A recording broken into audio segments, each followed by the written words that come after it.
અમદાવાદમાં સ્થાનિક સ્વરાજ્યની ચૂંટણી પૂર્વે કોંગ્રેસમાં ભરતી મેળો. ખેડાના અગ્રણી નેતા ભરતસિંહ પરમારના કોંગ્રેસમાં ઘર વાપસી. વર્ષ 2017માં ભાજપની ટિકિટ પર મહુધા બેઠકથી લડ્યા હતા. ચૂંટણી અમિત ચાવડાના હસ્તે ખેડાના ભરતસિંહ પરમારે કોંગ્રેસનો ખેસ ધારણ કર્યો છે. સહકારી સંસ્થાઓ સાથે જોડાયેલા ભરતસિંહ સમર્થકો સાથે કોંગ્રેસમાં જોડાઈ ગયા છે. 7 વર્ષ બાદ ભરતસિંહ પરમારે ફરી થામ્યો છે કોંગ્રેસનો હાથ. ઠાકોર સમાજના લોકો કોંગ્રેસમાં જોડાયા તો ખોટી ધમકી આપવા વાળાઓને ગેનીબેન ઠાકુરની લલકાર. મગજની નસ ખેંચવાનું બંધ કરો, નહીં તો રાણી લક્ષ્મીબાઈ બનવું પડશે. સ્થાનિક સ્વરાજની ચૂંટણીઓ પહેલા જ ભાજપને મોટો ફટકો પડ્યો છે. અમદાવાદ જિલ્લાના ધોળકા તાલુકાના રામપુર ગામે રાજકીય ધરતીકંપ જેવી સ્થિતિ સર્જાઈ છે. કોંગ્રેસની જન આક્રોશ સભા ધોળકા વિધાનસભા ઠાકોર સમાજથી 5 થી 7 હજાર લોકોએ ભાજપનો હાથ છોડીને કોંગ્રેસમાં જોડાયા. આ સામૂહિક પક્ષપલટો ભાજપ માટે ચિંતાનો વિષય બન્યો. તો સિકોતર માતાના મંદિરની દિવાલ તોડી પાડવાના મુદ્દે ગ્રામજનોમાં ભારે રોષ જોવા મળ્યો. કોંગ્રેસની જન આક્રોશ સભા દરમિયાન સાંસદ ગેનીબેન ઠાકોરે વિરોધ નોંધાવ્યો. ગેનીબેન ઠાકોરે નામ લીધા વગર ભાજપ પર પ્રહાર કર્યા. દીવાલ પાડી છે, આવનાર સમયની અંદર ટિકિટ લઈને આવતો તો પાડી ના દે ને તો આ રાતે ટિકિટ લઈને કરી. બીજી તરફ ધમકી આપવા વાળાઓ પર ગેનીબેન ઠાકોર લાલઘૂમ થઈ ગયા. ખુલ્લા મંચ પરથી કહી દીધું કે નસ ખેંચવાનું બંધ કરો, જ્યાં આવવું હોય ત્યાં આવી જજો. કોંગ્રેસના આગેવાનોને ઠાકોર સમાજને કોઈ પથ્થર મારવાની ધમકી આપતા હોય તો આમ તો અમે ગાંધી વિચારધારાવાળા છીએ, સત્યને અહિંસાને માનવાવાળા છીએ. પણ ક્યાંક ઝાંસીની રાણી લક્ષ્મીબાઈ કે ભગતસિંહ બનવું પડે ને તો એના માટેની પણ તૈયારી છે. એટલે મહેરબાની કરીને કોઈ દાડો કોઈને એવી કોઈને વાયા સમાચાર આપીને ધમકી આપવાની વાત ના કરતા. ધમકી જ રહે અને એવી તાકાત હોય તો મેદાનમાં આવજો. મેદાન તમે નક્કી કરજો કે અમારે કઈ જગ્યાએ આવવાનું છે. પોરબંદર નજીક સાયક્લોનિક સર્ક્યુલેશન સર્જાશે. હવામાન નિષ્ણાંત અથર્યા શેટ્ટીનું અનુમાન હજુ 3 દિવસ રહી શકે છે માવઠાનું જોર. શુક્ર શનિ સૌરાષ્ટ્ર પર માવઠાનો ખતરો. પોરબંદરથી ભાવનગરના પટ્ટામાં થઈ શકે છે માવઠું. શુક્ર શનિ ભરૂચથી વલસાડ સુધી માવઠાનું જોખમ છે. હજુ 24 કલાક માવઠું નહીં છોડે પીછો. જાણો ક્યાં ક્યાં કમોસમી વરસાદની આગાહી છે. રાજ્યમાં માવઠાએ કહેર વર્તાવ્યો છે. 2 દિવસ બાદ ફરી કમોસમી વરસાદ ખાબકતા ખેડૂતોના જીવ તાળવે ચોંટી ગયા છે. ત્યારે હજુ પણ માવઠું ખેડૂતોનો પીછો નહીં છોડવાનું. હવામાન વિભાગે રાજ્યમાં 24 કલાક કમોસમી વરસાદની આગાહી કરી છે. ક્યાં ક્યાં વરસાદ પડશે તેની વાત કરીએ તો જામનગર, મોરબી, સાબરકાંઠા, અરવલ્લી, મહીસાગર, છોટાઉદેપુર, નર્મદા, તાપી, ભરૂચ, સુરત, राजकोट, अमरेली में बरसात पड़ी सके है. 23 फरवरी जो है आइसोलेटेड प्लेसेस में लाइट रेन और थंडर शावर का हम पूर्वानुमान दे रहे हैं.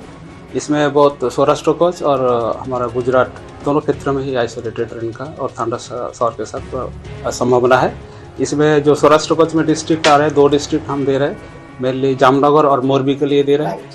और जो गुजरात रीजन में साबरकांठा, अरावली, महिसागर, छोटाउदेपुर, नर्मदा, तापी और जो भरूच, सूरत के लिए हम लोग दिए. દિવસમાં બીજી વાર માવઠું ખેડૂતો માટે વજ્રઘાત બનીને ત્રાટક્યું. ગાજવીજ સાથે વરસાદી ઝાપટા પડ્યા. 20 ફેબ્રુઆરીએ રાજ્યના અનેક જિલ્લાઓમાં ખાબકેલા કમોસમી વરસાદ બાદ 3 દિવસ પછી ફરી એકવાર રાજ્યમાં માવઠાએ તબાહી મચાવી છે. વહેલી સવારે ભરૂચ જિલ્લાના અંકલેશ્વર, જંબુસર, મહેસાણા, અરવલ્લી, સાબરકાંઠા, નર્મદા, ગાંધીનગર સહિતના શહેરોમાં અચાનક વાતાવરણમાં પલટો આવ્યો. ધીમી ધારે વરસાદની શરૂઆત થતાં વાતાવરણમાં ઠંડક પ્રસરી ગઈ. ઠંડા પવન સાથે શરૂ થયેલા ઝરમર વરસાદે ખેડૂતોની ચિંતા વધારી છે. કાપણી માટે તૈયાર ઊભા પાકને નુકસાન થવાની ભીતિ વ્યક્ત કરવામાં આવી રહી છે. ખાસ કરીને ઘઉં, કપાસ, તુવેર અને શાકભાજીના પાકને નુકસાન થવાની શક્યતા છે.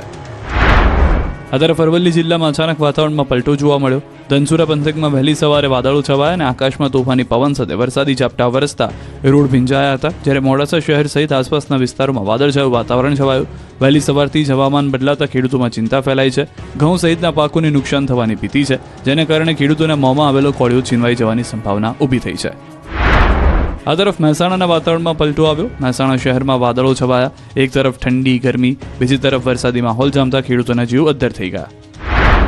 આ બાજુ નર્મદા જિલ્લામાં પણ માવઠું કહેર બનીને વરસ્યું. રાજપીપળા શહેરમાં વહેલી સવારથી વાદળછાયું વાતાવરણ રહ્યું. ડેડિયાપાડા, સાગબારા સહિત રાજપીપળા શહેરમાં ધીમી ધારે વરસાદ પડ્યો. શિયાળાની વિદાય સમયે માવઠું ત્રાટકતા આંબા પર આવેલા મોર પણ ખરી પડવાની શક્યતા છે. જૂનાગઢના વિસાવદર પંથકમાં માવઠું આવતા ખેડૂતોના ચહેરા પર ચિંતાની લકીર છવાઈ ગઈ. કમોસમી વરસાદના પગલે ખેડૂતોમાં ચિંતાનો માહોલ છે. ઘઉં અને ચણામાં નુકસાનીની ભીતિ છે. સાબરકાંઠા જિલ્લામાં પણ માવઠાએ મુસીબત વધારી. ઠંડી વચ્ચે વરસાદી વાદળો ઘેરાતા ખેડૂતો ચિંતાતુર બન્યા. ઘઉં, બટેકા, રાઈ, ચણા અને શાકભાજી સહિતના પાકને નુકસાનની ભીતિ સેવાઈ રહી છે. અમદાવાદ શહેરના વાતાવરણમાં અચાનક આવ્યો છે પલટો. શહેરના અનેક વિસ્તારોમાં કમોસમી વરસાદ ખાબક્યો. વાદળછાયા વાતાવરણ બાદ વરસાદી છાંટા પડ્યા. આનંદનગર, પ્રહલાદનગર, સરખેજ, બાકરોલમાં વરસાદ. સાયન્સ સિટી, સેટેલાઇટ વિસ્તારમાં વરસાદ. રાજસ્થાન સહિતના રાજ્યોના ટ્રફ પવનોની અસરથી વરસાદી માહોલ. તો અમદાવાદમાં વહેલી સવારથી વાદળછાયું વાતાવરણ. આકાશમાં છવાયા કાળા ડિબાંગ વાદળો. આશ્રમ રોડ સહિતના વિસ્તારોમાં ઝરમર વરસાદ વરસ્યો. શહેરના અનેક ભાગોમાં છૂટો છવાયો હળવો વરસાદ પણ નોંધાયો હતો. અમરેલીમાં વાદળછાયા વાતાવરણ વચ્ચે કમોસમી વરસાદ. ખાંભાગીરના ગામોમાં વાતાવરણમાં અચાનક પલટો. ઇંગોરાળા, નાનીધારીમાં વરસાદી ઝાપટાથી ખેડૂતોમાં ચિંતા. નાના વિસાવદર સહિતના ગામોમાં પણ માવઠાનો માહોલ. તૈયાર શિયાળુ પાક જીરું, ચણામાં નુકસાનની ભીતિ.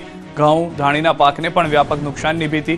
કમોસમી વરસાદને કારણે ખેડૂતોના મોંમાં આવેલો કોળિયો છીનવાઈ જાય તેવી સ્થિતિ.